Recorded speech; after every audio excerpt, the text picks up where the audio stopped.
Hey, thank you. Dr. Anders, I had a question on sacraments. In order for it to be valid, any sacrament, we have to have that trifecta of matter, form, and intention. Is that correct? Correct.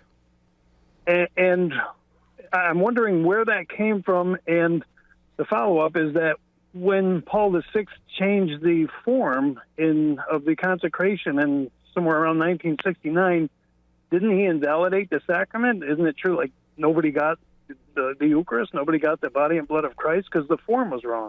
I appreciate the question. Yeah, so the sort of the particular distinctions in sacramental theology that you refer to, these are the product of scholastic speculation in the Middle Ages, particularly beginning with Peter Lombard in the 12th century, Lombard's Sentences, which becomes a sort of standard textbook in theology, and commentaries on Lombard's Sentences are the form that theological discussion takes throughout the 13th and 14th centuries.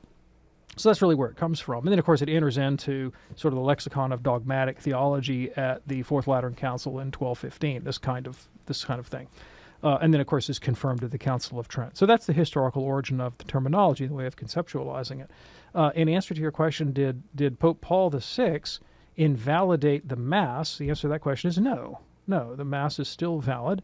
Always has been valid, and it would be, I think, an absurdity and very false to the prophecy and person and dignity of Christ, who said the gates of hell would never prevail against this church, having given the keys of the kingdom of heaven to the Roman pontiff, if the Roman pontiff were not protected from such a grave error.